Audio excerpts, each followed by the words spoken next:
Is mold in coffee actually a problem, or is it all just marketing? Back in the early days of the coffee trade, quality wasn't a guarantee. Beans were dried on bare dirt, stored in burlap sacks, shipped across the sea with no climate control. A lot could go wrong between harvest and brew. So to cover it up, roasters learned this one cool trick they don't want you to know: burn everything. Roast dark enough and you don't have to taste the mold or the insect bites or the broken, fermented, water-damaged beans. This was not a flavor choice, it was a bandage. This can still be an issue today, but it's mostly with commodity coffee. You know, that mass-produced, low-quality coffee that gets traded as raw material for volume, not flavor. It's often a mix of many sources, and it's in your instant coffee and generic blends. When the industry is fear-mongering about mold in coffee, it's almost certainly referring to commodity coffee. Specialty coffee, on the other hand,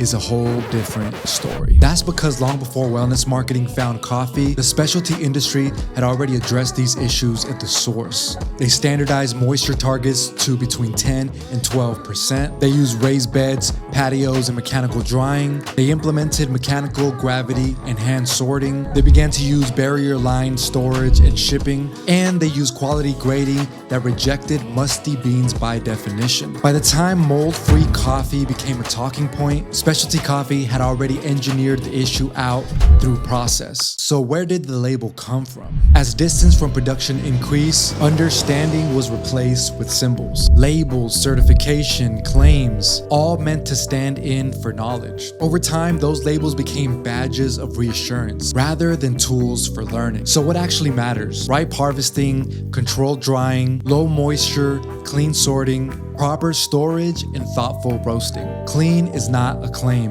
it is a consequence of quality. So don't buy labels, buy literacy. If you want a free mold-free coffee guide that breaks all this stuff down, comment the words mold-free and I'll hunt that down and send it over. But the real question I have